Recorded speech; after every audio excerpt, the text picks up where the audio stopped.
সমস্ত মানুষকে জন্ম দিলেন হযরত আদম আলাইহিস সালামকে সৃষ্টি করার পর আদমের পিঠে হাত রাখলেন।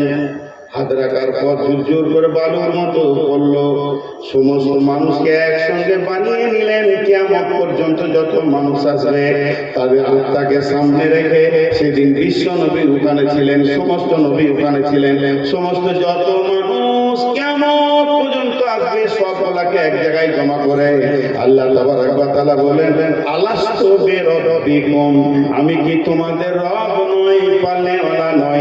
আমরা বললাম বালা, ভুলে যাবো বলে পেছনে পেছনে কোরআন দিলেন, নবী দিলেন, আমরা ওটা মনে রাখতে পারবো না বলে দিয়ে দিয়েছেন। তাহলে আমরা আল্লাহ বলছি, কোরআনে যখন এসেছে তাহলে এই ঘটনাটা আমাদের ঘটেছে, আমরা আল্লাহকে রব বলে মেনে নিয়েছি। আল্লাহ এটা প্রথমেই কেন আমাদেরকে দিয়ে দিলেন? আল্লাহ এটা প্রথমেই কেন দিয়ে দিলেন? আল্লাহ এটা প্রথমেই দিলে কেন? জন্মের প্রথমে সিরিয়াল একে সে তার নিজের পরিচয়টা কেন দিলেন? আল্লাহ এই জন্যই এটাকে দিলেন, যেহেতু আখিরাতের প্রথমেই প্রশ্ন হবে তোমার রব কে। তাহলে আল্লাহ আগে শিখিয়ে দিয়েছেন, বুঝিয়ে দিয়েছেন। এরপরে কবরে যখন যাবেন ওই কথাটাই শুনতে পাবেন, মান রব্বুকা, তোমার রব কে। আর বান্দা বলবে রব্বি আল্লাহ। কোন বান্দা বলবে? যে বান্দা পৃথিবীতে রবওয়ালা জিন্দেগি করেছে, শিরক করে নাই, আল্লাহকে ভয় করেছে, আল্লাহকে ভরসা করেছে, আল্লাহর কাছে দেখেছে বিপদ আপদে প্রয়োজন আল্লাহর কাছে চেয়েছে, আল্লাহ ছাড়া সে কিছুই বুঝে না, সুখে দুঃখে লাভে লসে সব সময় আল্লাহকে জড়িয়ে ধরে যেতে গেছে, সেই কবরে বলবে আমার রব আল্লাহ। তার মানে এক কথাই বলে দিই, কবরে যাওয়ার আগে পর্যন্ত আল্লাহকে যে জড়িয়ে ধরে রেখেছে নিজের সঙ্গে, সে তাকে আর শিখাতে হবে না, তার মুখ দিয়ে অটোমেটিক বের হবে আমার রব আল্লাহ।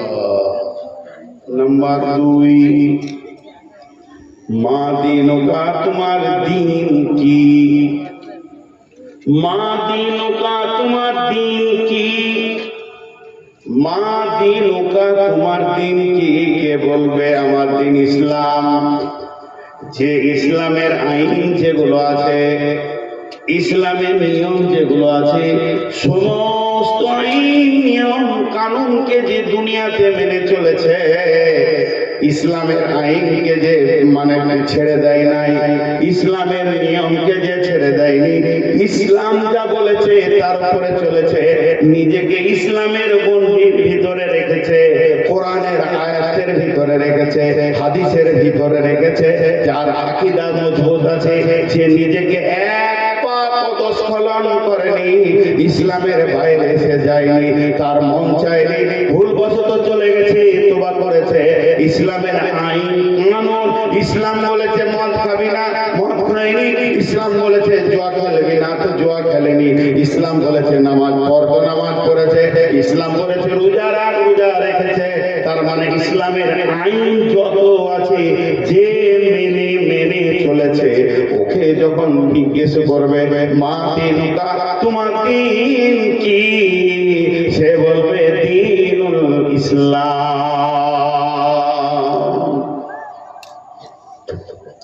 জি ভাই, কোরআনের একটা আইন আছে, কোরআনের ভিতরে একটা আইন আছে। একটু বুঝানোর জন্য বলি, আপনাদের অত এলাকায় এরকম লোক আছে কিনা একটু হানা বলবেন। আমি জীবদ্দশায় অনেক লোক আছে বেটিকে বাদ দিয়ে বেটার নামে লিখে দেয় জমি জায়গায়। এমন আছে 4টা বেটা, সব বেটাকে বাদ দিয়ে ছোটটাকে দিয়ে দিলে বিয়ে বাড়ি। এই লোক আপনাদের এলাকায় আছে? জোরে বলেন আছে? আছে। ও কি ইসলাম মেনে নিতে পেরেছে? আপনি বলেন মেনে নিতে পেরেছে? পারেনি। ও যদি ইসলাম মানত চুপচাপ থাকতো, মাল আমার নয়, মাল আল্লাহ, আমাকে রাখাল বানিয়েছে তাই আমি রেখেছি, আমি মরবো, আমার কোরআন ফয়সালা দিবে কে লিখি কত ঝামেলা আছে। তাহলে ইসলামের আইনে কোন রকম আমি নিজে কিছু করব না, ইসলামকে ইসলামের মতো করে রেখে দিব। তো ওই লোকটা যখন কবরে যাবে ওকে জিজ্ঞেস করবে তোমার দিন কি, ও বলবে আমার দিন ইসলাম।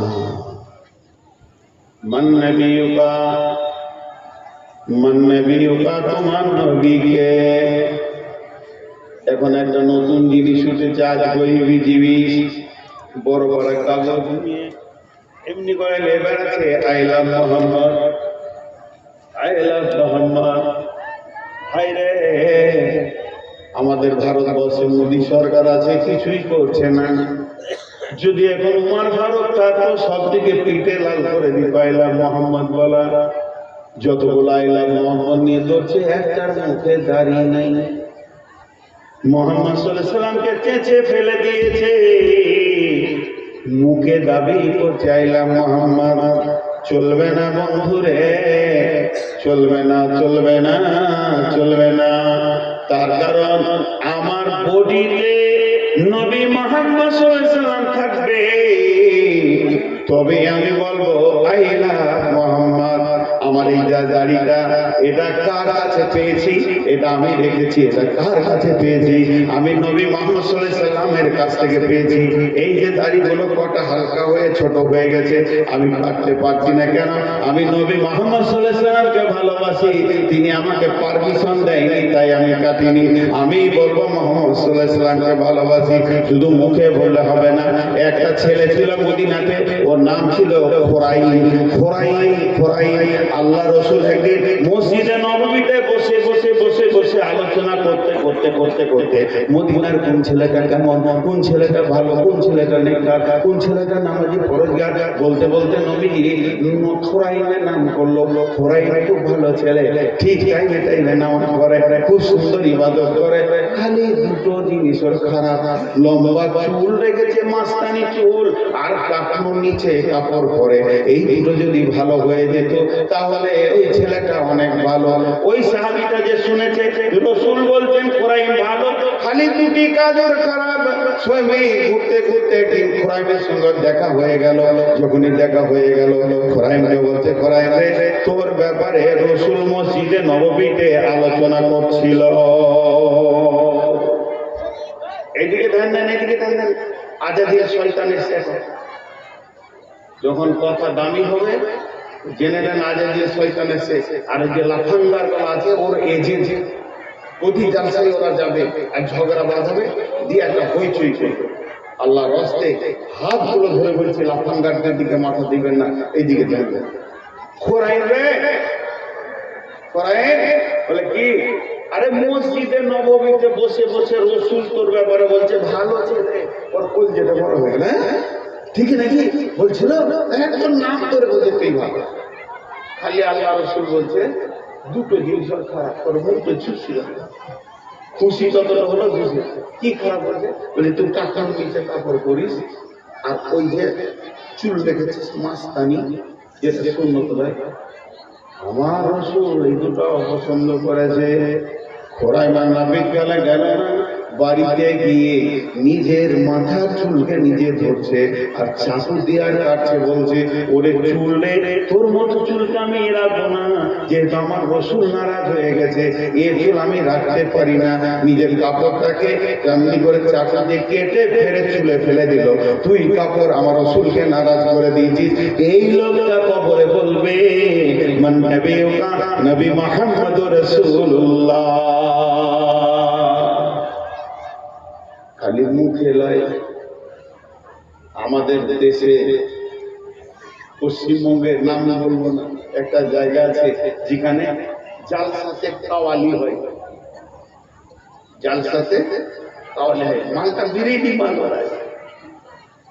আমিও গেছি ওই এলাকাতে দুবার জালসাতে, তার যায় না। তো একটা বক্তা উঠবে, একটা কোয়ালি হবে। তো বক্তাকে বসিয়ে দিয়েছে, আর এখানে কোয়ালি হচ্ছে। টানানা টানানা খুব মজবুত লেগে গেছে। এবার কোয়ালিওয়ালা সুর লিখছে, সুর লিখতে লিখতে কি বলছে দেখে, জিসকে দিল মে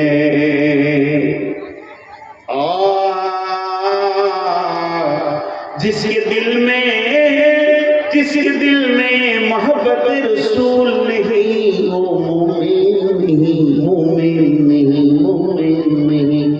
কথাটা সত্য। যার দিলে রসুলের মহব্বত নাই কোনোদিন মুমিন হতে পারে না। আর নিজের থেকে, নিজের মা বাপ, ভাই বোন এবং নিজের জান থেকে রসুলকে ভালোবাসতে হবে। বিশ্বনবী বলেন, উমর রে তুমি কি তোমার নিজের থেকে আমাকে ভালোবাসো? উমর বললেন না। রসুল বলেন, এখন তুমি কামেল মুমিন হতে পারোনি, তোমার ঈমান পাকা হয়নি। হযরত উমর বললেন, না আমি না বুঝে বলে ফেলেছি, কিন্তু আসলে আমার জান থাকতে রসুলের জানকে কাউকে দিতে দিব না। বলে, হুজুর ওটা ইমোশনাল বলে দিয়েছি, এখন আমি বুঝে বলছি আমার জান থেকে আমি ভালোবাসি। নবীজি বললেন, তুমি কামিল মুমিন হয়েছো। জঙ্গে খন্দকে আল্লাহ রাসূল তাবুর গায়ে আছে। হযরতে সাদ রাদিয়াল্লাহু তাআলা আনহু এতগুলো তলোয়ার নিয়ে ছানাক করে রেখেছে আঁধারে। রসুল বলছে শব্দটা উল্লেখ, এবার অতগুলো তলোয়ার রসুলের তাবুর পাশে হযরতে সাদ রাখলেন। আর আল্লাহ নবী আঁধারে ঝড় বৃষ্টিতে দেখতে পায়নি, তবে নবী জায়গা করে বলছেন, কে সাদ নাকি? হযরতে সাদ বলেন, ইয়া রাসূলুল্লাহ, হ্যাঁ আমি সাদ এসেছি, আমি তলোয়ার নিয়ে হাজির হয়ে গেছি। বলে, এত রাত্রিতে কেন? বললেন, আমার মতো সাদের লাখো প্রাণ থেকে একটা নবী মুহাম্মদের প্রাণের দাম অনেক বেশি, তাই আমি তলোয়ার নিয়েছি, আপনাকে সারা রাত পাহারা দিব। হযরতে তালহা রাদিয়াল্লাহু তাআলা আনহু যখন উহুদের প্রান্তরে দেখলেন রসুলকে লক্ষ্য করে তীর আসে, একাই বুকে 180টা তীরকে গ্রহণ করেছিলেন আর রসুলকে তীর থেকে বাঁচিয়েছিলেন। এর জন্য যার দিলে রসুলের মহব্বত নাই ও মুমিন হতে পারে না। কোয়ালিতে ঠিকই বলেছে, ঠিকই বলেছে, একবার ঠিক বলেছে। কিন্তু যে মৌলভী সাহেব বসে আসার পর বায়ন করবে, ওর কোল যেটা বলছে ওর কথা শুনবে। দেব সভাপতি বলছে, এরপরে নূর মোহাম্মদ এলো, তো লোক তো জানে যে নূর মোহাম্মদ উঠেছে মানে কোয়ালি বলবে না, প্রথমেই বলবো আসসালামু আলাইকুম, দিয়ে বলবো আলহামদুলিল্লাহ নাহমাদুহু ওয়া নাস্তাঈনুহু ওয়া নাস্তাগফিরুহ। যখনই বলেছে অমুক মৌলানা এলো, তো মাইকে সালামও দেয়নি, নাহমাদুহু বলছে না, মৌলভী সাহেব বলছে লোক বলছে ইও কোয়ালি করবে নাকি? ওর খোঁজ নিয়ে চলে বলছে আমারও ভালো লাগে শুনতে হবে। जिसके दिल में मोहब्बत रसूल नहीं वो मोमिन नहीं। बात तो सही मगर मेरी कवाली तो सुनो। जिसके दिल में मोहब्बत रसूल होगा, जिसके दिल में मोहब्बत रसूल होगा, उसके चेहरे पे पता चलेगा, पता चलेगा, पता चलेगा। साला कोয়ালি वाला एक तो नामाज पढ़ेनी दाढ़ी চেঁচে কোয়ালি করতেছে, যে মোহাম্মদ রাসূল একে ঝাঁটা মারার তো আছে, একে ঝাঁটা মারার আছে। বন্ধুরা আমার, শরীরে বডিতে রসুলকে আনতে হবে। কিয়ামতের মাঠে যখন আল্লাহ বলবেন উজিয়াল কিতাব ওয়াজিয়া বিন নাবিয়্যিন ওয়া শুহাদা, হে হাসরবাসীরে আমি আমলনামা রেডি করেছি, তুমি এসো, তোমার সাক্ষী নিয়ে এসো, নবীকে সঙ্গে করে নিয়ে এসো।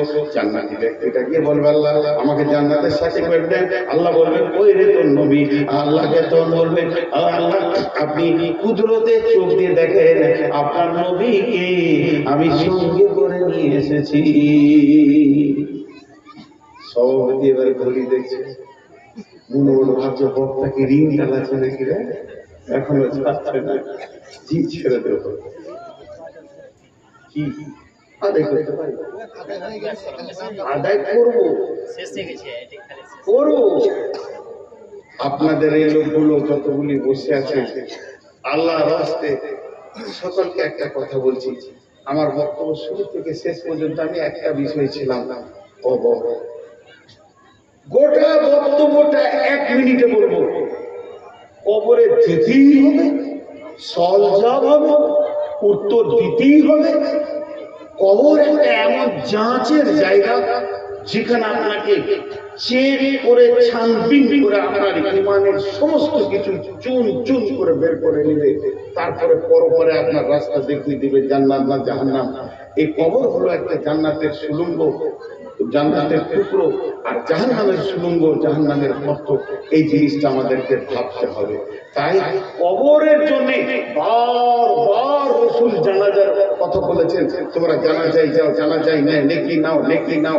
কবরে জিয়ারত করা আছে। এখন তো কবর জিয়ারত আমরা ছেড়ে দিয়েছি। কবর জিয়ারত করলে আমি যদি আমার বাপের কবরকে যাই আর ঘরে দোয়া করি, আমার বাপের জন্য একই ব্যাপার। আমি যদি এখান থেকে দোয়া করি, আল্লাহ আমার বাপের কবরটাকে জান্নাতুল ফেরদৌস বানাও, আমার মায়ের কবরটা জান্নাতুল ফেরদৌস বানাও, যে নেকিটা পাবে কবরের পাশে গেলে ওই নেকিটাই পাবে। তাহলে মুর্দার লাভ নাই, কিন্তু যে ব্যক্তি জীবিত লাভ আছে। কবর দেখলে এটা ভয় হবে। কবর হচ্ছে জান্নাত জাহান্নাম যাওয়ার সুলঙ্গ পথ, একে কবর বলা হয়েছে। কবরে সবাই যাবে না, কবরে সবাই যাবে না। কাউকে জ্বালিয়ে দেবে, পুড়িয়ে দেবে, কাউকে হাঙ্গরে খেয়ে নেবে, গুম হয়ে যাবে, কোথা হারিয়ে যাবে, মরে যাবে। কিন্তু আলামে বারজাখে সবাই যাবে। হিন্দু হলো আলামে বারজাখটা হচ্ছে মরার পরে প্রথম জীবনটা নাম আলামে বারজাখ। মরার পরে প্রথম সময়টার নাম আলামে বারজাখ। যে প্রশ্নটা করা হবে, তোমার রব কে, তোমার দিন কি, তোমার নবী কে, এই প্রশ্নটা পৃথিবীর 100-তে 100 মানুষকে করা হবে। তাতে মুসলিম হোক, নন মুসলিম হোক, কবরস্থ হোক, হাঙ্গরে গিলে দে, পচে যা, বস্তায় বন্দি করে পুঁতে দেওয়া হোক, খালে পুঁতে দেওয়া হোক, মার্ডার করে হারিয়ে দেওয়া হোক, যে কোনো প্রান্তে যেখানেই যাবে, মরার পরে এই 3টে প্রশ্নের সম্মুখীন হবে। এর থেকে কেউ বাঁচতে পারবে না। কিয়ামতের মাঠে ওঠার পর জান্নাত জাহান্নামের সেকশন আছে, সেকশন। জান্নাতের সেকশন আছে, জাহান্নামেরও সেকশন আছে। সেকশন কি? গুনাহগার জান্নাতে যাবে না, নেককার জাহান্নামে যাবে না। তার মানে সব লোক জাহান্নাম যাবে না, সব লোক জান্নাত যাবে না। সারা পৃথিবীর চিন্তা মাথা থেকে উড়িয়ে দেন। আজকের জালসাতে যতগুলো নারী পুরুষ আমরা বসে আছি, সবগুলোই জাহান্নাম যাবে না, সবগুলোই জান্নাত যাবে না। এর মধ্যে কেউ জান্নাত, কেউ জাহান্নাম, বিভাজন হয়ে যাবে। কিন্তু কবর এমন একটা জায়গা, সবগুলোকেই আলাদা বারজাখে যেতে হবে, সওয়ালের সম্মুখীন হতে হবে। তাতে সে নেককার, বদকার, নামাজি, বেনামাজি, মাতাল, চোর, লুচ্চা, লাফাঙ্গার, পরেশগার, দিনদার, তেলাওয়াত করনেওয়ালা, জিকির করনেওয়ালা, মওতের হাত থেকে যেমন রেহাই পাবে না, কবরের প্রশ্ন থেকে কেউ রেহাই পাবে না। আল্লাহ তাআলা একটা বলিষ্ঠ কথা বলছে, বলিষ্ঠ কথা। এটাকে খুব উচ্চ বাংলায় বলা যাবে বিড়ম্বনা। বিড়ম্বনা, বিড়ম্বনা। এই ভাষাটা, এই শব্দটা যদি কেউ বুঝতে পেরেছেন ভালো, আর ব্যাখ্যা করবো একবার বুঝতে পারলে আরো ভালো। বিড়ম্বনা, মন চাই চাই না চাই, মন বলুক চাই না বলুক, দিল ঠিক থাক চাই না থাক, বিড়ম্বনা। ওটা তোমাকে মানতেই হবে, এর নাম বিড়ম্বনা। একটু উদাহরণ দিচ্ছি, একটু উদাহরণ দিচ্ছি। উদাহরণটা বুঝবে। আমার আজকে মন চাইছে রাতে রুটি খাবো। আবু বকরকে বললাম আমাকে রুটি দাও, বলছে রুটি নেই। সীতা পাহাড়ে তো রুটি নেই, মন চাইছে না তাও ভাত খেতে। এর নাম বিড়ম্বনা। মন চাইছে না তাও ভাত খেতে হচ্ছে, একে বলে বিড়ম্বনা। কিন্তু এর আবার রাস্তা আছে, তোর খাবো না, উঠে চলে যাব, পাকুড় দিকে চলে আসবো। কিন্তু কিছু জায়গায় মন না চাইলেও বিড়ম্বনা মানতে হবে। যেমন একটা বলি, আল্লাহ মাসলার অনেকগুলো আছে, তার মধ্যে একটা বলছি। এই যে আমার কালো দাড়িটা সাদা হচ্ছে, আমার মন চাইছে না, কিন্তু উপায় নাই।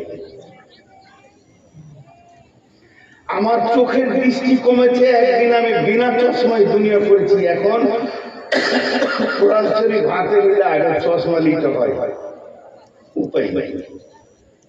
আমার মন চাইছে না, অনেক আবার কালি দিয়ে দিয়ে কালো করতে পেরে এখানে সাদা বের হতে শুরু করে দেবে, কি করবে? ও তো আরো দেখে মনে হচ্ছে যে চিড়িয়াখানা শিম্পাঞ্জি, এই দাঁড়া কোথায় কালো, এখানে এটাকে বলে বিড়ম্বনা। তেমনি আমার হাত পা দুর্বল হচ্ছে, আমার মন চাইছে না, কিন্তু এটা আল্লাহ সিস্টেমেট করে দিয়েছে। তার মানে কবরে যাওয়ার আগে এই স্টপেজ গুলো দেখতে পাওয়া যাবে যে আমি কবরের দিকে যাচ্ছি। যদি আপনাকে বলি যে আমার কাজ যাবেন, আপনারা আমার বাড়ি বেড়াতে যাবেন, আমার উদাহরণগুলো খুব মন দিয়ে শুনবেন। আমার বাড়ি বেড়াতে যাবেন, দেখবেন আপনি ট্রেনে চাপলে পাবেন রামপুরহাট, তারাপীঠ, গদাধরপুর, সাঁইথিয়া, এগুলো যখন পাবেন বোলপুর ব্যাগটা নিয়ে গেটে চলে আসবেন, ভেদিয়ায় নেমে যাবেন। তো মরার আগে এরকম কিছু স্টপেজ পাওয়া যাবে, দাঁত চলে যাবে, চোখ চলে যাবে, দাড়ি পেকে যাবে, চুল পেকে যাবে। আল্লাহ বলছে এগুলো বিড়ম্বনা। পৃথিবীর কোন শক্তি, পৃথিবীর কোন বিজ্ঞানী আটকে দিতে পারবে না তোর দাড়িকে কালো করে রাখা। তোর মন চাই এটা আমি করছি, করবো। তার মানে আমি গাড়িতে চেপে গেছি, মতের গেটে পৌঁছাতে চলেছি, তোকে এটা ভাবতেই হবে। তোর মন চাইছে না যে আমি মতের গেটে যাই, কিন্তু তোকে আমি এমন গাড়িতে চাপিয়েছি স্টপেজ পার হচ্ছে, তুই পেয়ে যাবি, আস্তে আস্তে পেয়ে যাবি, বোলপুর পেয়ে যাবি, ভেদা পেয়ে যাবি। এটা রোখার কোনো রাস্তা নেই। আল্লাহ কেমন করে বলেছে দেখেন। এখন আমি একবার বোঝানোর জন্য বলছি, রাগ করিয়েন না, আমরা আপনাদের কাছে আমি মাপ চেয়ে বলছি। কোন একটা ব্যক্তিকে আমি বলছি তোকে আমি মারবই, মেরে পুঁতে দিব, তোকে মারবই, মেরে পুঁতে দিব। হিম্মত নিয়ে বললাম, ওকে কি মারবো বলতে যে আমি নিজেই মরে গেছি, আমার লাশ আগে চলে গেল, ওই আমার জানাজা করে গেল। আল্লাহ বলছে তোদের চ্যালেঞ্জের মূল্য নেই। কিন্তু আল্লাহ বলছেন বিসমিল্লাহির রহমানির রহিম, মিন আইয়ি শাইইন খালাকাহু, মিন নুতফাতিন খালাকাহু। কালে এসে বলে গো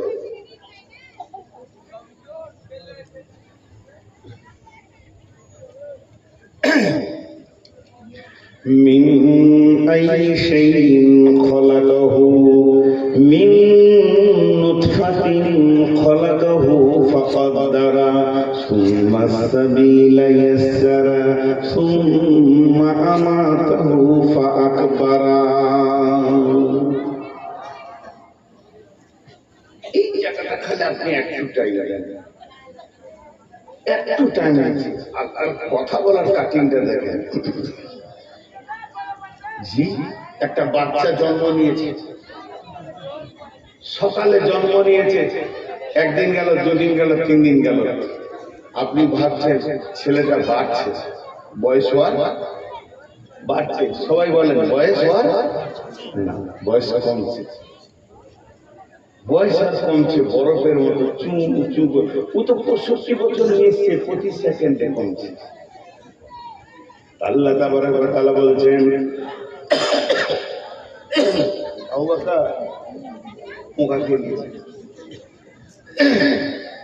আর বলাতে লেগে আছে, বদমাইশি করলে তোমার জালসা করতে দেবে না।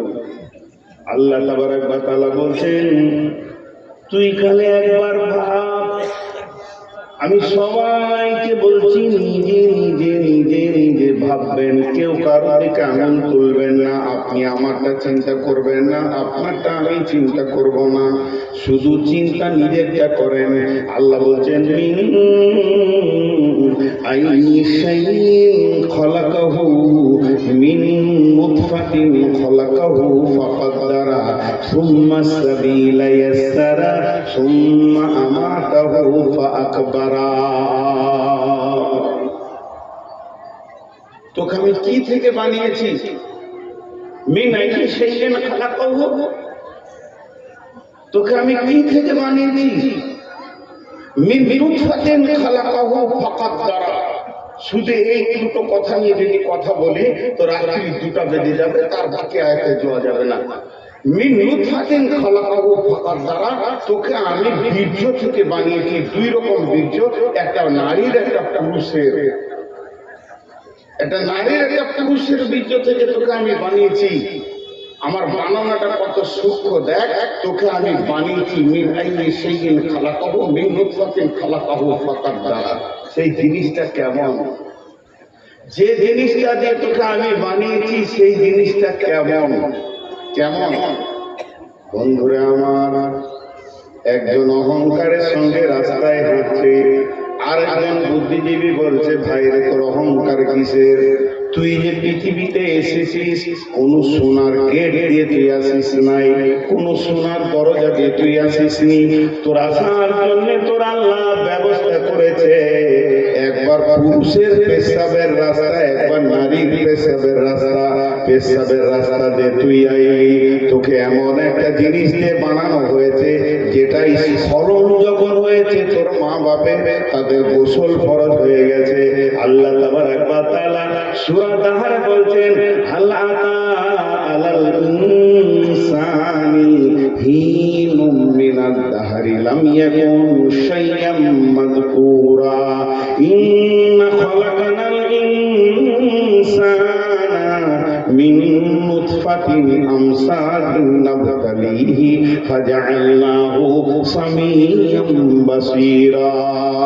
আমি আল্লাহ তোকে যে বানালাম, কিসে থেকে বানালাম শুনে নে। তোকে আমি বীর্য থেকে বানিয়েছি, আর তুই শুনে নে, দেখে এত বড় অহংকার করিস না। ইন্নাকা হাল আতা ইলাল ইনসানি হিনুম মিনাদ দাহরি লাম ইয়াকুন শাইয়াম মাযকুরা। এখন তুই মাস্টার, এখন তুই ডাক্তার, এখন তুই ইঞ্জিনিয়ার, এখন তুই মাওলানা, এখন তুই মুফতি, এখন তোর পরিচয় সভাপতি, এখন তোর পরিচয় প্রধান বক্তা, কিন্তু তোর জীবনের একটা লম্বা টাইম পার হয়েছে, তোর ব্যাপারে তখন কেউ কিছু জানতো না। হাল্লাতা আলাল ইনসানি হিনুম মিনাদ দাহরি লাম ইয়াকুন শাইয়াম মাযকুরা। আমার বয়স এখন 54, আমার বয়স এখন 54। বুঝানোর জন্য বলছি, বয়স আমি একুরিটি বলেছি। 55 বছর আগে আমি কোথায় ছিলাম? 1 বছর আগে বলছি, মায়ের পেটে ভ্রূণ নড়ছিলাম, 1টা বছর ওখানে নিয়েছি। 56 বছর আগে কোথায় ছিলাম? মা বাপের কাছে শুক্রাণু ডিম্বাণু হয়ে তাদের বৃদ্ধি। 57 বছর আগে কোথায় ছিলাম? তাদের রক্তে। তাহলে 60 বছর আগে কোথায় ছিলাম? আরো 3 বছর। তাহলে খাবারের ফল ফ্রুটের ভিতরে আরো 10 বছর আগে কোথায় ছিলাম? আরো 10 বছর আগে কোথায় ছিলাম? সবাই চিন্তা করে নিজে নিজের বয়সকে নিয়ে 10 বছর পেছিলেন যে চিন্তা করেন কোথায় ছিলাম। আল্লাহ বলছে, নূর মোহাম্মদ রে, তোর তকদিরটা আমি লিখেছি। তকদির আমার কে লিখেছে? আল্লাহ। পৃথিবী সৃষ্টি হওয়ার 50,000 বছর পূর্বে তাহলে আমি ছিলাম কোথাও? তকদির যখন লেখা হয়েছে তাহলে আমি ছিলাম কোথাও? পৃথিবী সৃষ্টি হওয়ার 50,000 বছর পূর্বে তাহলে আমি ছিলাম কোথাও? লিখছে সেই দিন আল্লাহ 2025 সালে নভেম্বরের 8 তারিখে শনিবার দিবাগত রাত্রিতে তুই সীতা পাহাড়ের মঞ্চে উঠবি। রাত 10:30টায় দেওয়ার কথা হলে কি হবে? 11টায় একে বায়ান শুরু করবি। পৃথিবী সৃষ্টি 50 বছর আগে এটা লেখা হয়েছে, 50,000 বছর আগে। 50,000, তাহলে আমার বয়স কয়েক কোটি বছর। আল্লাহ বলতেন, বান্দা আমার প্রাণ পরিকল্পনা তোকে আমি বানাবো এটা আমি জানি, কিন্তু পৃথিবীর কেউ জানে না, তোর মা জানে না, তোর বাপ জানে না তোকে আমি বানাবো। কোন জায়গা থেকে তোকে আমি তোর মা বাপের পেটে আমি দিব, তারপরে তোর মায়ের পেট থেকে দুনিয়া মা প্রথম জানবে তোর মা যে আমার পেটে বাচ্চা এসেছে, এরপরে জানবে তোর বাপ, তোর মাকে তোর বাপকে তোর মা বলবে এগো আমাদের পেটে সোনা মানিক চলে এসেছে, তারপরে কেউ জানবে না। এরপরে দুই আত্মীয় জানবে, তোর মায়ের বংশ জানবে, বাপের বংশ জানবে, আমাদের নতুন মেহমান আসতে চলেছে, তারা 9 মাস 10 দিন অপেক্ষা করবে, তারপরে সন্তান পৃথিবীতে এলো। এখনো পঞ্চায়েত জানে না, স্কুল জানে না, প্রাইমারি স্কুল জানে না, খেছি ঘুরছি ফিরছি, যখন বয়স 4-5 বছর হয়ে গেল আব্বা ধরে নিয়ে প্রাইমারি স্কুলে ভরে দিলে, প্রাইমারি স্কুলে হেডমাস্টার জানলে যে একটা নতুন মাল তৈরি হয়েছে, স্কুলে এলো, আস্তে আস্তে পঞ্চায়েত জানলো। এখন আমি বড় 12 বছর হয়ে গেলাম, পৃথিবীর কেউ জানে না, সীতা পাহাড়ি পাকুর এলাকার লোক আমাকে চিনে না। আমার বাপ হাত ধরে নিয়ে এসে ইসলাম করে 14 বছর বয়সে ভর্তি করে দিল। মাদ্রাসাওয়ালারা জানলো যে ভারত মানে পৃথিবীর বুকে নূর মোহাম্মদ বলে একটা ব্যক্তি আছে, পড়ছি মাথায় পাগড়ি দিল, দুনিয়া জানলো। তারপরও তো আমাকে কেউ জানে না। আস্তে আস্তে আমি বক্তা হলাম। এই বক্তা হওয়াতে এখন ঝাড়খণ্ড, বিহার, পশ্চিমবঙ্গ, মেঘালয়, সিকিম, আবার আসাম, ত্রিপুরা, মেঘালয় সবাই আমাকে জেনে নিল, বাংলাদেশ জেনে নিল। আল্লাহ বলছেন বান্দা রে, তোর বয়স থেকে খালি মাত্র 10 বছর পেছিয়ে দে, তোকে কেউ চিনত না, আর আমি এই জায়গায় তোকে আনবো, এটা আমার প্ল্যান পরিকল্পনা। তোকে কার পেটে দিতে হবে, কোন মেয়েটার পেটে যাবি, তারপরে তুই মাদ্রাসায় ঢুকবি, আলেম হবি, মৌলানা হবি, বক্তা হবি। হাল আতা আলাল ইনসানি হিনুম মিনাদ দাহরি লাম ইয়াকুন শাইয়াম মাযকুরা। তোর কোনো জিকির ছিল না, তোর নামের কোনো কাজ ছিল না, কিন্তু আমি আল্লাহ ধীরে ধীরে ধীরে ধীরে ধীরে ধীরে তোকে নিয়ে আসলাম। এটা আমার আল্লাহর কুদরত। এরপরে তোকে আমি গোটা বডিটা দিয়েছি, এই বডি থেকে কিস্তি শুরু করব। একদিন তোর চোখ নিব, একদিন তোর হাত নিব, একদিন তোর কিডনিটা নিব, নিতে নিতে তোর দাঁতের পেনিয়াম গুলো একটা করে খুলতে শুরু করব। খুলতে খুলতে শেষ কিস্তিতে তোর জানটাকে নিয়ে নিব। ওটাই আল্লাহ বলছেন মিন আইয়ি শাইইন খালাকাহু মিন নুতফাতিন খালাকাহু ফাকাদ্দারা সুম্মা সাবিলা ইয়াসরা। তোকে দুটা নুতফা থেকে বানালাম, সুন্দর চেহারা দিলাম, এরপরে তোর মায়ের যে রাস্তাটা বিরাট বড় একটা কোম্পানির গেটের মতো দরজা খুলে তুই বেরিয়েছিস না, তোর মাকে প্রসব যন্ত্রণা সহ্য করতে হয়েছে, অত সংকীর্ণ রাস্তাকে তোর জন্য আমি আসান করে দিলাম। সুম্মা সাবিলা ইয়াসরা। তারপরে তুই পৃথিবীতে এলি, এরপরে আমার কাজ একটা তোর জন্য বাকি আছে, আমার তোর জন্য একটা কাজ বাকি আছে। সুম্মা মাতাহু আকবারা। তোকে আমি মারবো, কবরে শুয়াবো। এই আল্লাহ চ্যালেঞ্জটাকে কাটার মতো কোন বীর মাস্তান আছে? তোকে আমি মারবো, কবরে শুয়াবো, সুম্মা আমাতাহু ফাআকবারা। তুই যত বড় মাস্তান হ, আর যত বড় তুই হিরো হ, আর যত বড় তুই মার্ডার করে থাক, এলাকার হিরো হয়ে থাক, তোকে আমি মারবো আর কবরে শুয়াবো, এটা তুই জেনে রাখ। মজার কথা বুঝে আসে। কিছু জিনিস আছে খুব ডিপলি কথা, খুব ডিপলি কথা। হাজি ভাই, মত, কবর,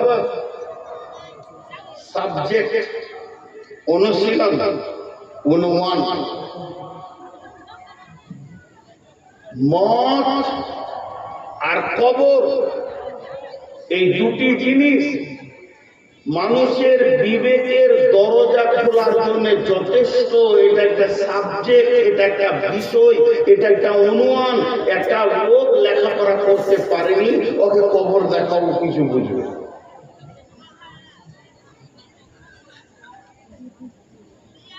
আমি খ্যাপা মানুষ, কিছু বুঝি না, আমার হুঁশ নাই গো, সাদা সিধে লোক, লেখাপড়া করতে পারিনি। বলছে তোকে বেশি শিখতে হবে না, খালি কবরে যেতে হবে, এটা দেখতে বুঝি কাজ হয়ে যাবে। পুরো জিন্দগির রাস্তা তোর চেঞ্জ হয়ে যাবে। মজার জিনিস, এখন স্কুলে মিড ডে মিল দিচ্ছে, খাও। মিড ডে মিলটা দেওয়ার উদ্দেশ্য কি? আজকে জালসার একটা উদ্দেশ্য আছে। উদ্দেশ্য কি না, মাদ্রাসার কিছু আয় কালেকশন, ঝামেলা মুক্ত। আর মিড ডে মিলটা খাওয়ানোর উদ্দেশ্য কি, ছেলেগুলোকে খাও খাও খাও খা খা, দুটা কলম শিখবে, তাও তো মাদ্রাসায় স্কুলে এসে দু কলম শিখবে, সরকারের জন্য খরচা করছে।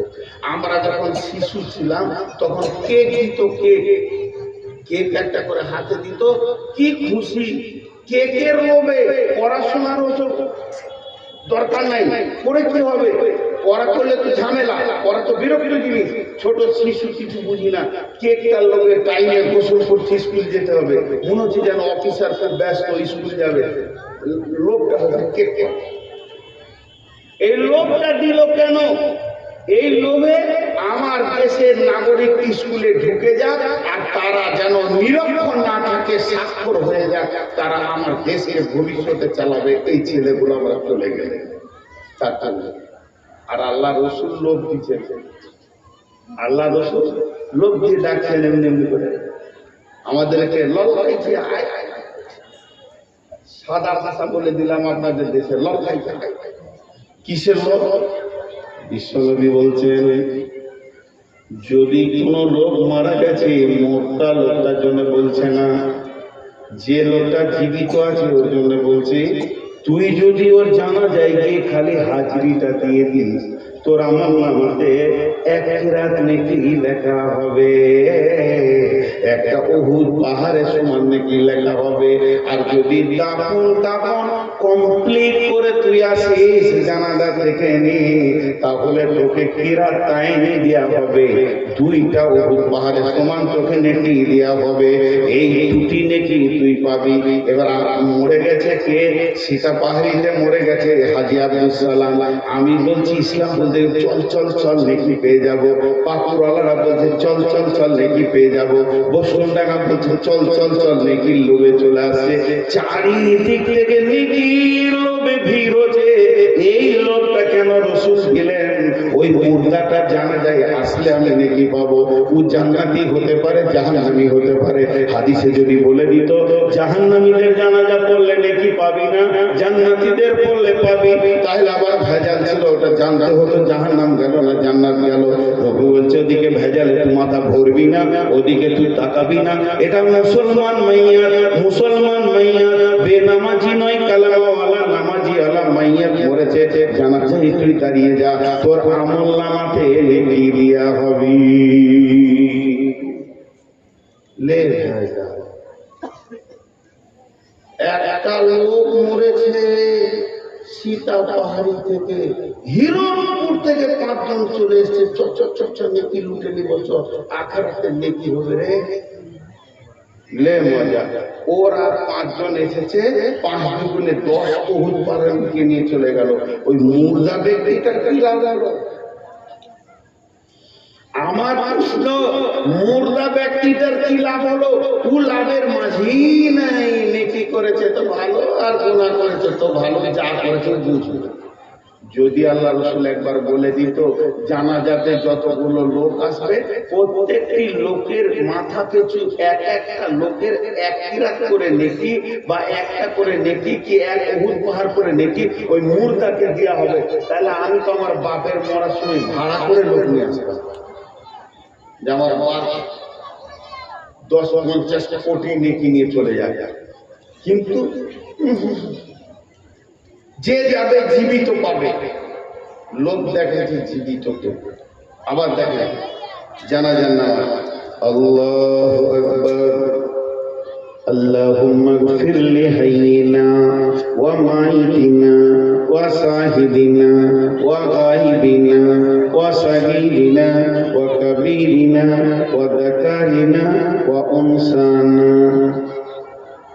8 বার বললাম। আর আছে, আমি আগের কথা বলছি আরেকবার, اللهم اغفر لحينا وميتنا وشاهدنا وغائبنا وصغيرنا وكبيرنا وذكرنا وأنثانا اللهم من أحييته منا فأحيه على الإسلام ومن توفيته منا فتوفه على الإيمان টোটাল 10টা কথা বললাম আর দুটো শব্দ আছে এখন আমি বলছি না এই 10টার মধ্যে 10টা শব্দ হে আল্লাহ তুমি মাফ করো জীবিতদেরকে মাফ করো মৃত্যুকে মাফ করো যে হাজির আছে মাফ করো যে গায়েব আছে মাফ করো যে ছোট আছে মাফ করো যে বড় আছে ক্ষমা করো নারীকে ক্ষমা করো পুরুষকে আর আমাদেরকে ইসলামের উপরে জীবিত রাখো ঈমানের সঙ্গে মত দাও ঈমানের সঙ্গে মত দাও তাহলে মুর্দার জন্য কোন দেওয়াটা হলো সব জীবিতদের জন্য হলো 10টার মধ্যে 9টা হলো জীবিতদের জন্য দোয়া আর একটা হলো মুর্দার জন্য যাকে সামনে রেখে জানাজা পড়ছি আল্লাহুম্মা ফিরলে হাইয়িনা ওয়া মাইতিনা একবার হলো আর 9বার হলো জীবিতদের তাহলে জানাজাতে জীবিতদের এত লাভ আবার দুপাহাড় নেকি দোয়া গলা জীবিতরা লুটে নিয়ে চলে গেল কিন্তু যে মরেছে ওর জন্য খালি একবার বলা হলো তাহলে লাভটা মৃত্যু ব্যক্তির তো বেশি হলো না বেশি হলো জীবিতদের কারণ কি ওই যে প্রথম উদাহরণ নিলাম কে আমাকে ভিতরে ভোর চাইছে সরকার কেকটা খা কিন্তু অওয়া গলা পেটের ভিতরে ভর এখনকার মিড ডে মিলটা দেওয়ার উদ্দেশ্য পেটের ভিতরে তুই ওটা ভর তেমনি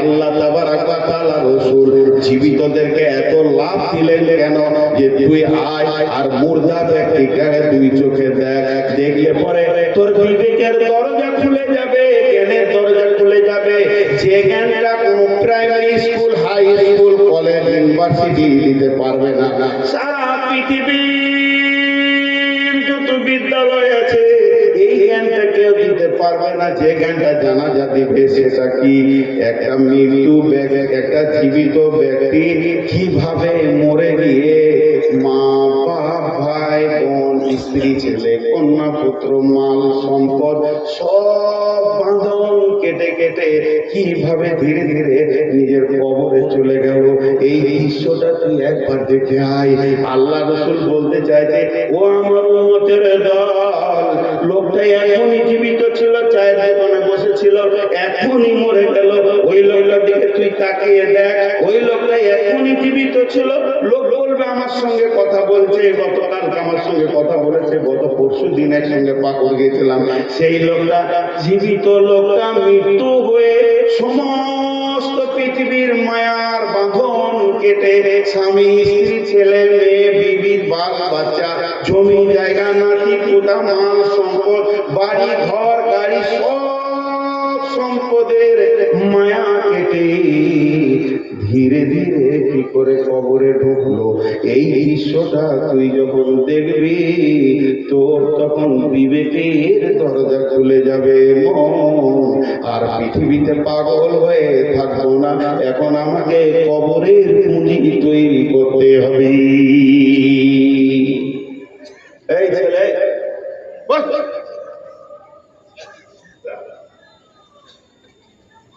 আমার মোবাইলে মনে ছোট ছেলের হাতে অ্যান্ড্রয়েড ফোন অবাক লাগে তোমার পায়ে বসার হোল্ডিং নেই রোগা চেয়ার মতো দাঁড়িয়ে ফের বসেছে হাজার খালি খালি বলছে দেখতে বলছে আমি যেটা বোঝাতে চালাম সেটা পারলাম কিনা একবার জিজ্ঞেস করছি জানাজাতে এত লোক দিয়ে ডাকা হচ্ছে এই জন্যই তুমি একটা জীবিত ব্যক্তি মৃত হয়ে কি করে পৃথিবীর সম্পদ আত্মীয়র বাঁধন কেটে কবরে ঢুকলো ওইটা দেখো ওইটা দেখলে তুমি মসজিদের দরজাটা খুঁজে পাবে তুমি মসজিদের দরজাটা খুঁজে পাবে তোমার মাস্তানি থেকে তুমি ঘুরে আর লাফাঙ্গাগিরি করবে না এখন তুমি রাস্তা খুঁজে পাবে মৃত্যু ব্যক্তিকে কবরে জোয়া দেখার পর মৃত্যু ব্যক্তিকে কবরে যাওয়া দেখার পর, একটা জীবিত ব্যক্তি মরে কি করে কবরে ঢুকলো, এই দৃশ্যটা দেখার পর কোন জীবিত ব্যক্তির যদি বিবেকের হুড় কাটা না খুলে, বিবেকের দরজাটা না খুলে, এখনো যদি মসজিদ খুঁজে না পাই এই দৃশ্য দেখার পর, হলো ওকে পৃথিবীর কোন মৌলানার মুফতি আর মাদ্রাসা নাই যে ওকে হেদায়েত দিয়ে দেয়। ওর সিল মরে গেছে, এই পায়ে পায়ে দিলেন, দুটা বসাচ্ছি, দুটা দাঁড়িয়ে থাকছে, সে একটা দিব নাকি আমি নিচে বসবো? কেন রে বাপ এসে দাঁড়িয়ে থাকছেন কেন? ওটা কি সুন্নতের মক্কাদা?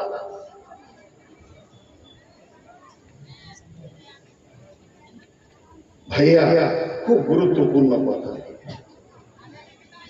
আমাদের শেষ মত, আমাদের শেষ মত, মতের পরই কবর। বিসমিল্লাহির রহমানির রহিম। ওয়াইদাল কুবুরু বু'থিরাত। ইসরাফিল যখন সুর ফুঁকবে তখন কবর থেকে মানুষকে উঠানো হবে। আবার সূরা আদিয়াতে বলছেন, আফালা ইয়ালামু ইদা বু'থিরা মা ফিল কুবুর। তুমি কি জানো না কবরের ভিতরে কে আছে? লুকায়িত, তাকে তোলা হবে। কবর একটা এমন জায়গা, সেখানে ইমানদারও আছে, বেঈমানও আছে, তাদেরকে কবরে তোলা হবে। বন্ধুরে আমার, আল্লাহর নবী বলছেন, বিসমিল্লাহির রহমানির রহিম। ইদা উদিয়াল মাইয়াতু ফিল কবরে আতাহু মালাকানে ফায়াকুলানি মান রাব্বুকা মা দীনুকা ওয়া মান নাবিয়ুকা। যখন ফেরেশতা আসবে আর মানুষকে কবরে রাখা হবে, কবরে শুইয়ে দেওয়া হবে, মুর্দা ব্যক্তি শুয়ে থাকবে, অচৈতন্য অবস্থায় থাকবে, তার মাপরে বাঁশ দেওয়া হবে, মাটি দেওয়া হবে, সে ভিতর থেকে সবকিছু বুঝতে পারবে। এমনকি পায়ের জুতোর শব্দ সে শুনবে কবর থেকে, যে আমাকে কতজনে এসে রেখে চলে গেল, কতজনে এসে স্নেহ মমতায় ডাকিবে নামটি করে, কত বন্ধুর শিশির অশ্রু ঝরিবে তোমার পরে। সারা নাহি পেয়ে ফিরে যাবে তারা আমাকে পেছনে রেখে। তুমি হাসিবে সবার দয়া, সবার অশ্রু মেখে। এক সকাল একটি বিকাল কাটেনি যাদের ছাড়া, ভাবিতে পারিনি কেমন দেখায় পর হয়ে যাবে আজ তারা। এর নাম কবর। এই কবরে যখন রাখা হবে, লোকটা ধ্যানে থাকবে, সবাই জানাজা পড়ে দাফন করে মাটি দিয়ে চল চল বাড়ি চল। আর এখানে কেঁদে লাভ নাই, আর কোনো কিছু নাই। এক্ষুনি তোমার ভাইকে সওয়াল করা হবে। আমি একটা জানাজা তো মসজিদে নববীতে পড়লাম, মনে মনে করলাম কেমন করে দাফন করে সৌদিতে দেখবো। আমি পেছনে পেছনে গেলাম কারফুল বাকিতে, তাদের বুকলি কবর দাফন করা দেখলাম। দাফন হয়ে গেল, মাটি হয়ে গেল। যখন সমস্ত আত্মীয় স্বজন দাঁড়িয়ে আছে, আমাদের হাজিরাও দাঁড়িয়ে আছে, একজন খালি বলল, ভাই তোমরা যতজন দাঁড়িয়ে আছো, কত একিনের সঙ্গে কথাটা বলছে, কত বিশ্বাসের সঙ্গে কথাটা বলছে। যতজন দাঁড়িয়ে আছো, তোমরা তোমাদের ভাইয়ের জন্য দোয়া করো, ওকে এক্ষুনি প্রশ্ন করা হবে, এক্ষুনি ফেরেশতা আসবে, তার জন্য তোমরা দোয়া করো। যে যেমন পারলো দোয়া করলো, কেউ হাত তুলে করলো, কেউ হাত ছেড়ে করলো, কেউ দাঁড়িয়ে দাঁড়িয়ে দোয়া বিড়বিড় করে শুরু করে দিল। তার মানে তখনই প্রশ্ন করা হবে, মান রব্বুকা, তোর রবকে, মান নবিয়ুকা, তোর নবীকে, মা দীনুকা, তোর দিন কি। এই তিনটে প্রশ্ন করা হবে। বিশ্বনবী বলছে, যে লোকটা প্রশ্নের উত্তর ঠিক ঠিক ঠিক ঠিক দিয়ে দেবে, কোনো গোলমাল হবে না, ওই লোকটা যখন উত্তর দেওয়া হয়ে যাবে, আল্লাহ তাবারক ওয়া তাআলা বলবেন, আমার বান্দা সত্য বলেছে, তার জন্য সমস্ত ব্যবস্থা তোমরা নাও। এমন সময় জাহান্নামের জ্বলন্ত আগুনের দরজাটা খুলে দেওয়া হবে। দাও দাও করে আগুন জ্বলছে, আগুনের আগুন কেন একটা আগুন ছিঁড়াছিঁড়ি করছে। কি ভয়ানক দৃশ্য! কবর থেকে তাকে দেখানো হবে আর বলা হবে, বান্দারে তোমার আল্লাহ দেখো কেমন আযাব থেকে তোমাকে বাঁচিয়েছে, তোমার আল্লাহ তোমাকে রহম করেছে। একবার খালি জাহান্নামটা চোখে চোখে দেখে নাও, এখান থেকে তোমাকে আল্লাহ তোমার আল্লাহ বাঁচিয়ে দিয়েছে। এরপরে যে লোকটা উত্তর দিতে পারবে না তার জন্য জান্নাতের দরজাটা খুলে বলা হবে, হতভাগা বেঈমান, তুই এত বড় মালের ওয়ারিস থেকে মাহরুম হয়ে গেলি। শুনেলে এটা তোর মালের ওয়ারিস ছিল, অতএব তুই মাহরুম হয়ে গেলি তোর বদ আমলের কারণে। আর এই তিনটে প্রশ্ন করা হবে, মান রাব্বুকা মা দীনুকা মান নবিয়ুকা।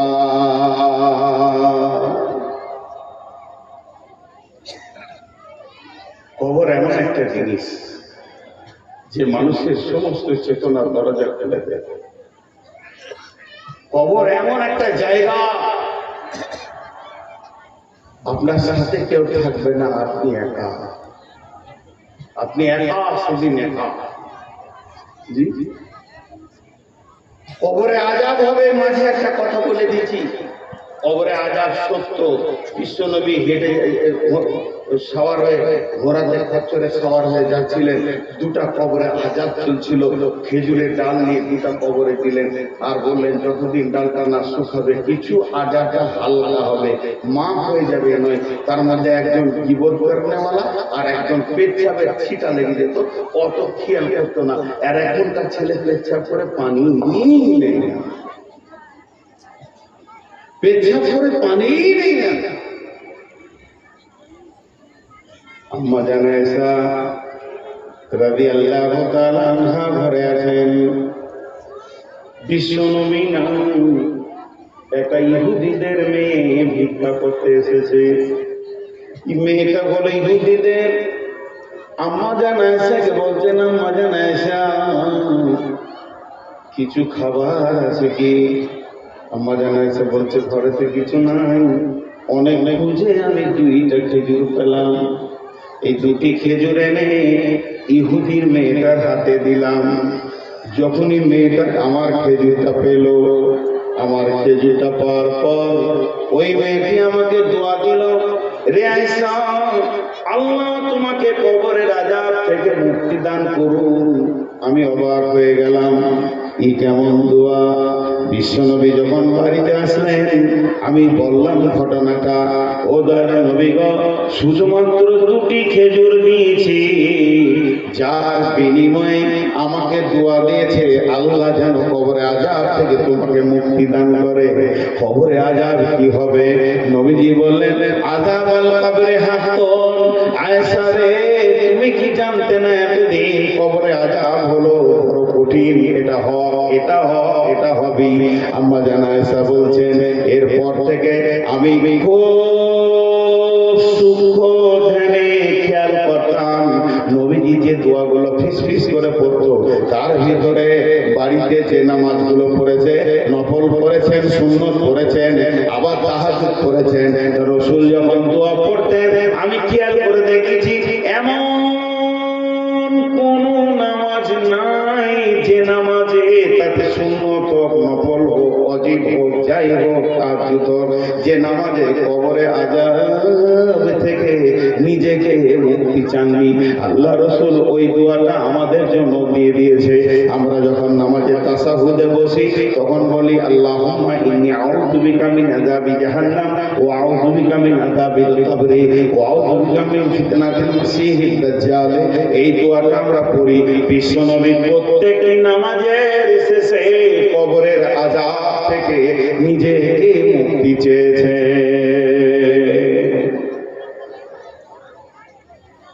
হযরত ওসমান গনি কবরের আযাবের কথা শুনলে খুব কাঁদতেন, অঝর নয়নে কাঁদতেন, অঝর নয়নে কাঁদতেন। সাহাবীরা প্রশ্ন করলেন, আমিরুল মুমিনিন, আপনি জাহান্নামের কথা, পুলসিরাতের কথা, তারপরে জাহান্নামের আগুনের কথা, কঠিন আযাবের কথা শুনে যত না কাঁদেন, কবরের আযাবের কথা শুনে কেন বেশি কাঁদেন? হযরত ওসমান গনি বলেছিলেন, আখিরাতের প্রথম ধাপ হলো কবর। যে কবর থেকে বেঁচে যাবে সব জায়গায় বেঁচে যাবে, বিশ্বনবী বলেছেন। এর জন্য আমি কবরের কথা শুনলে বেশি কাঁদি। আমাদের ঈমান কত দুর্বল! এই কথাগুলো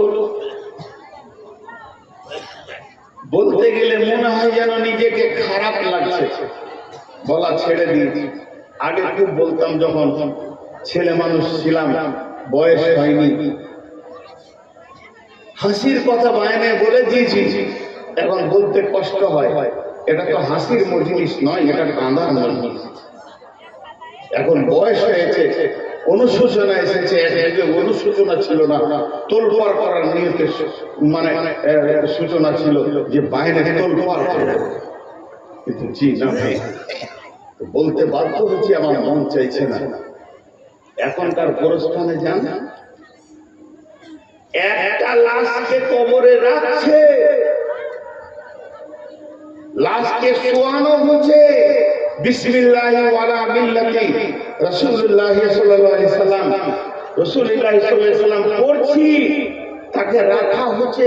মাইয়াকে বলা হচ্ছে, তুমি এতদিন সিপিএম ছিলে, তৃণমূল ছিলে, কংগ্রেস ছিলে, এসোসিয়াল ছিলে, তুমি মোর্চা পার্টি ছিলে, আর কি পার্টি ছিলে, আর কি পার্টি ছিলে, সব লাত মেরে দাও। তুমি হানফি ছিলে, সাফি ছিলে, মালিকি, হাম্বলি, শিয়া, সুন্নি, কাদরানি, চিশতিয়ানি, নকশবন্দি, তোমার হাজারকে লাত মেরে ধরে দাও। এখন তোমাকে শোয়ানো হচ্ছে মিল্লাতে রাসূলের উপরে, তুমি নবী মুহাম্মদের উম্মতের রুলসে তোমাকে শোয়ানো হচ্ছে, তোমার হুঁশিয়ারিতে তুমি কাছাড়ো। এইটা দৃশ্য চলছে। আর ওই কবরের বাঁধে যে দাঁড়িয়ে আছে মাটি দিবে, ও আর একজনের সঙ্গে ইয়ার হাসছে, হো হো হো হাসছে। দৃশ্য দেখেছেন? মাটি দিতে যে হাসা, আমাকে অবাক লাগে ওই লোকগুলো।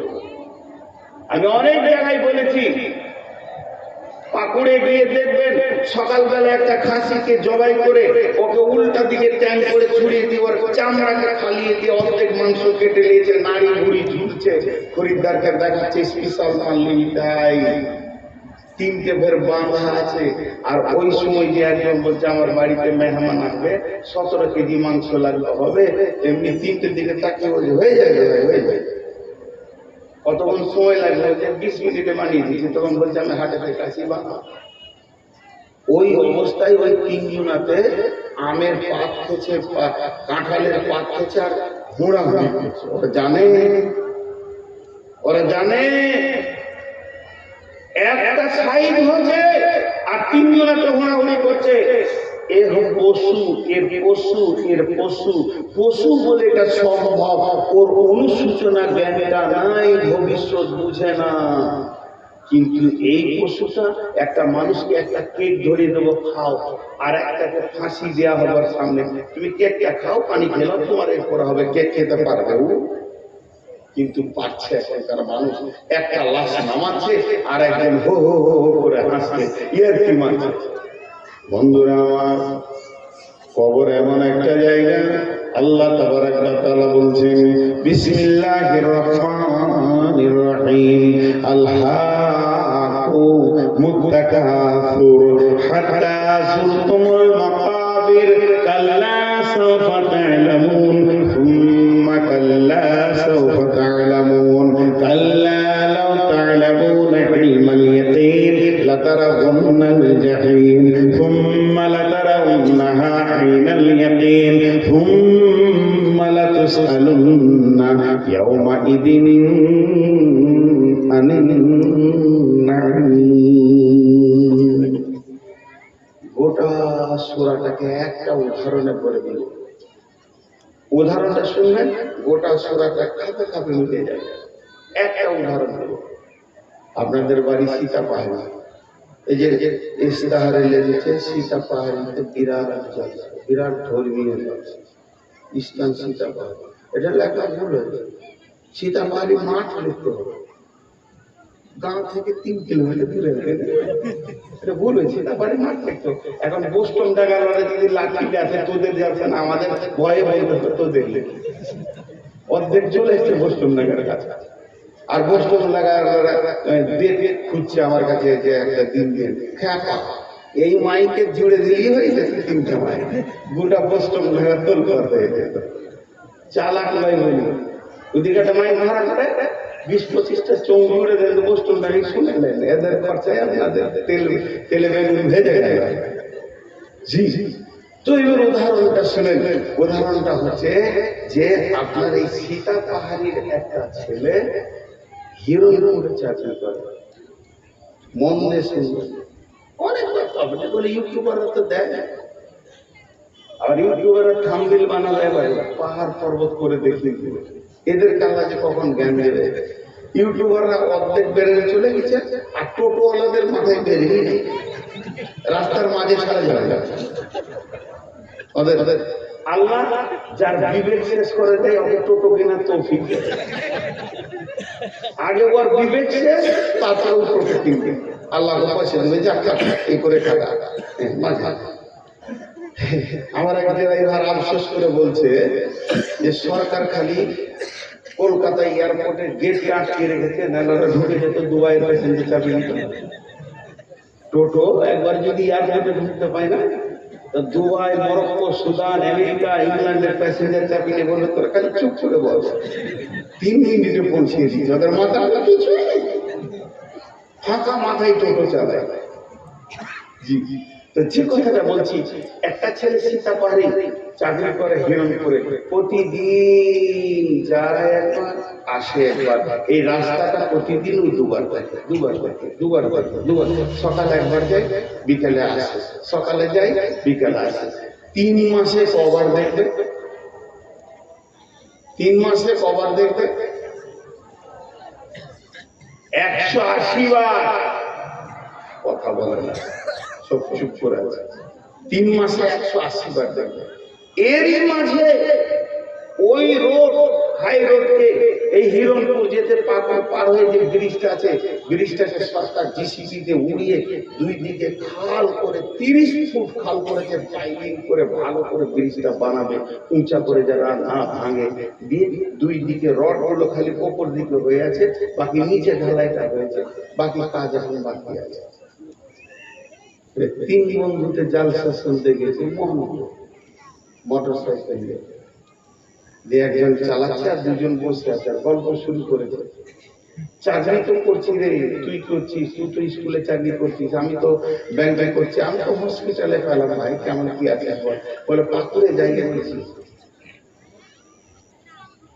তারপরে আবার বলছে হিরণপুরে জায়গা কিনেছি, ব্যাংকে এত টাকা আছে, একটা ফ্ল্যাট বাসা নিলাম, আমি আমার জায়গায় বিয়ে করেছি, আমার বউ খুব সুন্দর, আমার শ্বশুরের ফ্যামিলি খুব সুন্দর, আমি ভালো আছি, আমার ইনকাম এত, এই টাকা পয়সা, ঘর বাড়ি, জমি জায়গা, পুকুর বাগান, টাকা পয়সা, ঘর বাড়ি, জমি জায়গা, পুকুর বাগান, এই 3টে কথাতে এরা এত গভীরে চলে গেছে, মেতে গেছে। কে কত টাকা করলি, কে কত পয়সা করলি, আর গাড়ি খালি ধরছে। বলছে আমি মনে করছি যে সামনের সপ্তাহে এই কোর্টের সামনে জায়গাটা বিক্রি আছে, না দিয়ে দিচ্ছি। এই বলতে বলতে 3 জন ভুলে গেছে যেখানে ব্রিজটা নাই, দপ করে পড়লো। 3 জনে যখন পড়লো, শুধু পড়েনি, একজন পড়ছে তো রডের উপরে সমস্ত শিখগুলো গেঁথে গেছে 3 জনকে। রাত একটা অন্ধকার রাত, বাইকটা আর একটা হয়ে পড়েছে, ভেঙে চুরমার হয়ে গেছে। তারা ওখানে রক্ত স্খলন শুরু হয়ে গেছে, রক্ত বেরোতে বেরোতে বেরোতে বেরোতে 3 জন মরছে, একে অপরকে দেখছে, কেউ কারো সাহায্য করতে পারছে না। ওই রাতে আর কেউ নাই রাস্তাতে, 3 জন মরে গেল। তাদের দুনিয়ার চিন্তাটা এত বেশি ছিল, এই খালটাকে তারা ভুলে গেছিল। তাদের দুনিয়ার চিন্তাটা এত বেশি ছিল, দিনে 2 বার দেখে 3 মাস ধরে দেখছে, 180 বার খালটাকে দেখেছে। তারপরও ভুলে গেছে কেন? যে তাদের মাল আর ধন আর টাকা পয়সা তাদেরকে ভুলিয়ে দিয়েছে। যে ছেলেটা প্রতিদিন 2 বার দেখে, ওই আমার গাড়িটা চালাতে গিয়ে 3 জন মারা গেল। লাভ হলো না, লাভ হলো না, লাভ হলো না, লাভ হলো না। তাদের ওই দেখাটাও লাভ হলো না, তাদের অ্যাক্সিডেন্টের পরে আর বাঁচে উঠতে পারলো না, সেটাও লাভ হলো না। আল্লাহ তাবারাক ওয়া তাআলা বলছেন, আল্লাহু মুতাকাসির হাত্তা সুরতুমুল মাকাবির। হে পৃথিবীর মানুষ, হে এলাকার মানুষ, সীতাপাহাড়ি এলাকার মানুষ, হে দুনিয়ার মানুষ, তোমরা কতবার দেখেছো একবার অঙ্ক করে দেখো। এই মোর হাতে কুদাল ধরিয়া কঠিন মাটির তলে দাঁড়িয়ে দিয়েছি কত সোনামুখ নয় চোখের জলে। জীবনে আমি কবরকে কতবার দেখেছি। আব্বাকে যেদিন দিয়েছি কবর দেখেছি, মাকে দিয়ে এলাম কবরকে দেখলাম, দাদা দাদিকে দিতে গেলাম কবরকে দেখলাম, গায়ের 20খানা মাইয়াত হয়েছে কবরকে 20 বার দেখেছি। পাড়া আত্মীয় স্বজন নিয়ে আরো 80 বার আমি জানাজা পড়েছি। আমার জীবনে 200টা জানাজা পড়ে নিলাম, কবরকে 200 বার দেখলাম। কিন্তু আমার মাল, আমার জমি, আমার টাকা কবরের মাথাতেই উড়ে গেছে। কবরে যে আমাকে যেতে হবে এটাই আমি ভুলে গেছি। কিন্তু আজরাইল যেদিন এসে মোলাকাত করছে, তৈরি হও বন্ধু, এতদিন লোকের দেখেছি, এবার তুমি নিজে ঢুকবে, তৈরি হও। আল্লাহ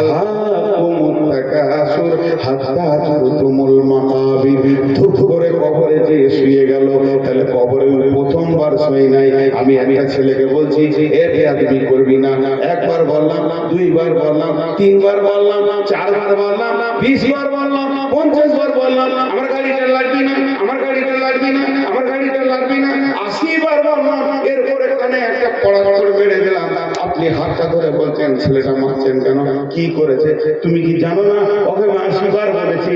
এটা কি তোমার খেয়াল নাই? আল্লাহ বলছেন, তোকে কি আমি হঠাৎ টেনে নিয়েছি নাকি? তোকে আমি হঠাৎ কবরে ভরেছি, এটা কোনোদিন বলবি না। অঙ্ক করে দেখ, তোকে যখন জীবিত ছিলি তোকে কতবার আমি কবর দেখিয়েছি। আমার নবীকে দিয়ে কবরের পাশে গেলে নেকি হয় এটা আমি বলেছি। আমার নবীকে দিয়ে তোর জানাজার নেকি করে দিয়ে তোকে আবার কবরের কাছে এনে কতবার কবর দেখিয়েছি, তোকে আমি অঙ্ক করে বলে দেব।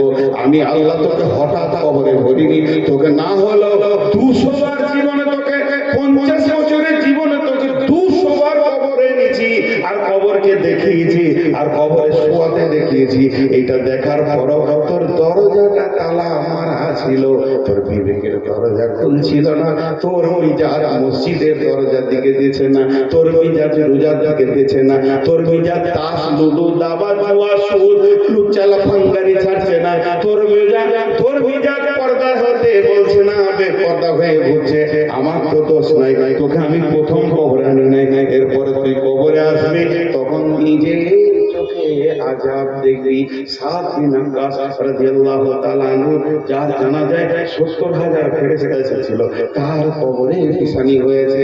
আম্মা জান ফাতেমা কবরে হয়ে কেঁদেছেন, আম্মা জান আয়েশা কবরের হয়ে কেঁদেছেন, আম্মা জান খাদিজা কবরের হয়ে কেঁদেছেন, সাহাবীরা সারা রাত্রে টুকরে টুকরে কেঁদেছেন, হযরত উমরের মতো লোক কবরের হয়ে কেঁদেছে। তোদের মধ্যে ভয় নাই, তুই যে বলবি আমাকে আল্লাহ হঠাৎ নিয়ে এসেছে, এই কথা তোর আমি শুনবো না। কিন্তু কবরে যাওয়ার পর কাল্লা সাওফা তা'লামুন, সেই দিন বিবেকের দরজা খুলবে, লাভ হবে না, লাভ হবে না, লাভ হবে না। এক্সিডেন্ট হয়ে পড়ে গেলি, এইবার মনে পড়েছে খাল ছিল, লাভ হচ্ছে না, মূর্তি হচ্ছে। সুম্মা কাল্লা সাওফা তা'লামুন, কাল্লা আল্লাহু তাআলা ইলমুল ইয়াকিন, এখন তোর ইয়াকিন বেড়ে যাবে, বিশ্বাস বেড়ে যাবে। লাতারাবুনাল জাহিম, তুই দেখবি জাহান্নামকে 2 চোখে, আযাব তোকে টিপে ধরছে, জাহান্নাম থেকে হুর হুর করে তোর কাছে আগুন আসছে, সাপ বিছুতে ডাঁস মারছে, একবার মারছে 70 বার মাটির নিচে করে দেবে, আবার মধ্যে টেনে তুলবে।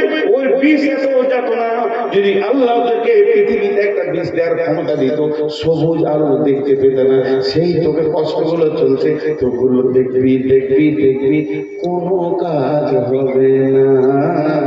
তোকে বহুবার খবর দেখিয়ে তোর বিবেকের দরজাটা হুড়কা লেগেছিল, তা খুলে দিতে পারিনি রে বান্দা, এর নাম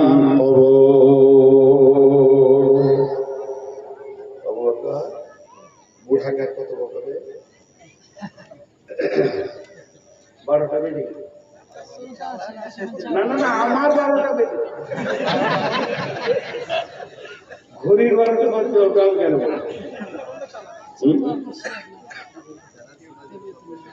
জি, একটা গল্প শোনাই, রাতে কাহানি শোনাই সবাই, ওদের 4 জন পালালো, ওরা 4 জন বলছে তোর 12টা বাজবে না, ওইটা আমাদের বেজে, তুই থাক আর তোর বাপ।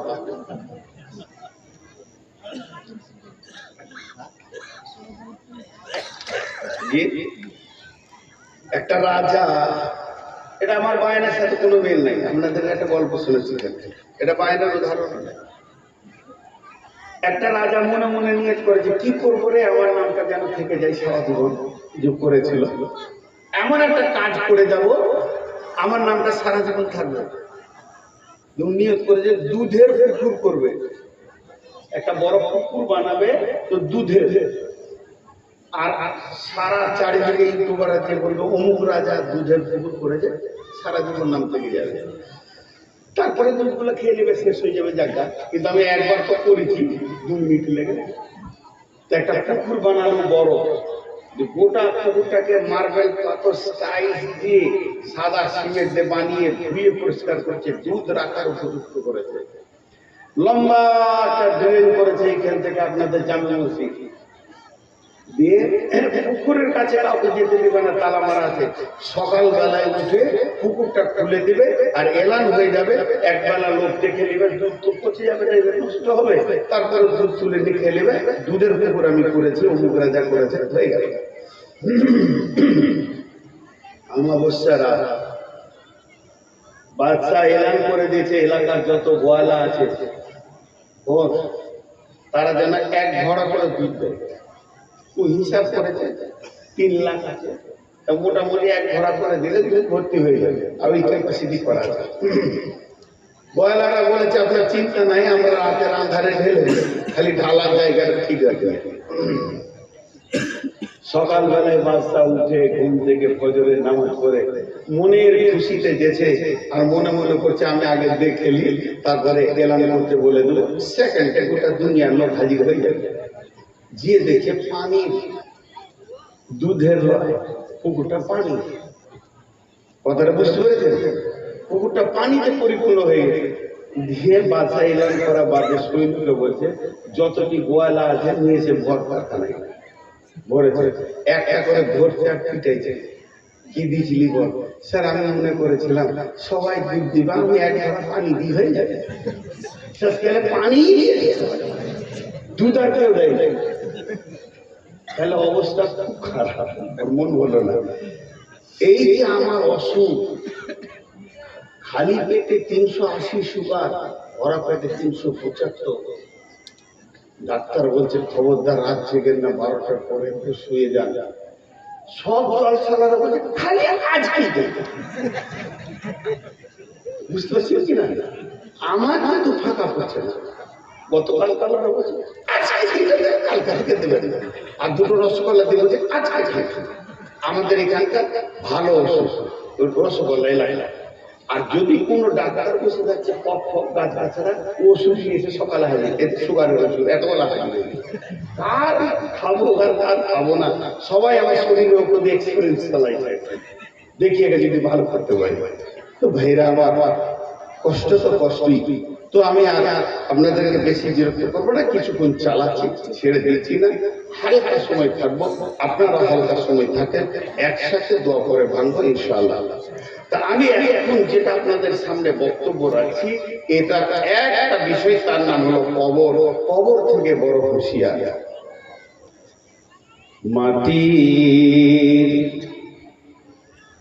মাটির ওই কবর গৃহে শোয়াই দিলাম যারে, ডাকলে শত কেউ কখনো আসবে না, হয় মাটির বিছানা ছেড়ে, মাটির ওই কবর গৃহে শোয়াই দিলাম যারে। এটা হচ্ছে কেন? এরা হচ্ছে কেন আমি বুঝতে পারছি না। আমি তো কবরের কথা বলবো রে, এরপরে তো কিছু কথা বলবো, এরা হচ্ছে কেন?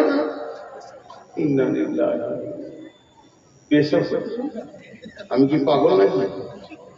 একসঙ্গে একটা কার জমিতে করবো, সে জায়গাটা ধ্বংস বসে না। কিছু লোক আছে অভ্যাস খারাপ। নবী রাসূল সাহাবা, নবী রাসূল সাহাবা আল্লাহর ওলি যত আছেন শুইয়া কবর গৃহে লক্ষ কোটি শত, ডাকলে শতকে কখনো আসবে না হায় মাটির বিছানা ছেড়ে, মাটির কবর গৃহে শোয়ায়ে দিলাম যারে। ভাইরা আমার, তাহলে কবরের প্রশ্ন হলো তিনটি। এই প্রশ্ন তিনটির কথা আপনাদের সামনে একবার বলবো। প্রথম নম্বরে মান রব্বুকা, দ্বিতীয় নম্বরে মা দিনুকা, তৃতীয় নম্বরে মান নবিয়ুকা। তোমার রবকে মান রব্বুকা, এর উত্তর হচ্ছে রব্বি আল্লাহ। মা দিনুকা, এর উত্তর হচ্ছে দ্বীনুল ইসলাম। আর মান নবিয়ুকা, তোমার নবীকে, এর উত্তর হচ্ছে নবী মুহাম্মদুর রাসূলুল্লাহ সাল্লাল্লাহু আলাইহি ওয়াসাল্লাম। যে তিনটি উত্তর দিতে পারবে বন্ধুরে, তার আবাদান আবাদান সে সুখের জগতে চলে যাবে। অতএব কবরে তিনখানা প্রশ্ন রেডি করে কবরে যেতে হবে। আপনি বলবেন মুখস্থ করে নেব, মুখস্থটা আমার মাদ্রাসায় যতজন পড়েছে আশা করি সবারই মুখস্থ আছে। আর না হয় এই ছোট প্রশ্ন উত্তর আপনারা মুখস্থ করে কাগজে লিখে, জি না ভাই, ওখানে মুখস্থ বিদ্যা চলবে না। কোন রকমে মুখস্থ বিদ্যা ওখানে চলবে না, চলবে না, চলবে না, চলবে না। তাই যদি হতো, যারা আরবি ভাষায় কথা বলে তাদের কাছে তো এটা কঠিনই নয়, আর যারা অন্য ভাষায় বলে তাদের কাছে কঠিন নয়, মুখস্থ করে নেবে। কিন্তু উত্তর দিবে কে? ইমানই বদলায়, ইমানই ক্ষমতাতে। রব ও রব, ফেরেশতা বলবে তোমার রব কে? তোমার রব কে? রবের আবিধানিক অর্থ কি? আগে রবের মানেটা জানি।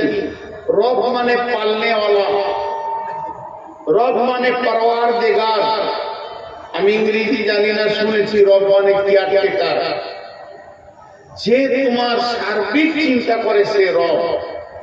এবার বলি, দার্শনিকরা এর তর্জমা করেছে অনস্তিত্ব থেকে অস্তিত্ব দিয়ে আনুপাতিক হারে যে চাহিদা মেটায় তিনি তোমার রব। অনস্তিত্ব থেকে অস্তিত্ব দিয়ে আনুপাতিক হারে যে চাহিদা মেটায় সেই তোমার রব। আরেকবার বলছি, অনস্তিত্ব থেকে অস্তিত্ব দিয়ে আনুপাতিক হারে যে চাহিদা মেটায় সে তোমার রব। এটা সহজ করে দিচ্ছি। তোমার কোনো চিহ্ন ছিল না, যে তোমাকে বানিয়েছে। তোমার কোনো চিহ্ন ছিল না, যে তোমাকে বানিয়েছে। বানিয়ে তোমার খাওয়া দাওয়া সুখ দুঃখ সব চিন্তা তার হাতে আছে, সে তোমার রব। তোমার খাওয়া দাওয়া সুখ দুঃখ সব চিন্তা যার হাতে আছে সে তোমার রব। এবার এখানে মজাটা দেখেন, রব রব ও রব এত কেন্দ্রে বলছি, একটু ধৈর্য ধরেন। ও রব, রবের বিষয়টা যদি গুরুত্ব না দেন সব কোন দিকে চলে যাবে। আল্লাহর একটাই নাম আল্লাহ। আল্লাহর কটা নাম? একটাই নাম। সকলে মহব্বতের সঙ্গে একবার বলতে পারবো আল্লাহ, এটা নাম। বাকিগুলো সিফাত গুণ। আল্লাহ রাজ্জাক, খেতে দেন তাই রাজ্জাক। আল্লাহ রহমান ও রহিম, তিনি দয়ালু মেহেরবান। আল্লাহ গফফার, তিনি মাফ করে নেওয়ালা। এই যেগুলো এগুলো গুণ। আমার নাম নূর মোহাম্মদ, কিন্তু আমি গাড়ি চালাইলে বলবেন ড্রাইভার, বকছি তাই বলবেন বক্তা, মাঝি, নৌকা চালালে বলবেন মাঝি, দোকান চালালে বলবেন দোকানদার, কাপড় বিক্রি করলে বলবেন কাপড়ওয়ালা, আংটি বিক্রি করলে বললেন আমওয়ালা। এগুলো আমার নাম নয়, এগুলো কাজ। তা আল্লাহ তার মধ্যে একটা কাজ হচ্ছে রব। রব মানে সারা বিশ্বকে তিনি পালনেওয়ালা, ওনার নাম আল্লাহ। তাহলে বিশ্বকে পালনেওয়ালা কে? আল্লাহ। জোরে বলেন, বিশ্বকে পালনেওয়ালা কে? আল্লাহ। এবার আমি কি কিছু করছি, তোমাকে পালনেওয়ালা কে? আল্লাহ। তো ও ফেরেশতা এটা আরবিতে বলবে মান রব্বুকা, তোমাকে কে পেলেছিল, তোমাকে কে সুখ দুঃখেছিল, তোমার সব দিকটাকে লক্ষ্য করেছে, উত্তর হবে আল্লাহ। বুঝে গেল? এবার দেখেন আল্লাহ তাবারাক ওয়া তাআলা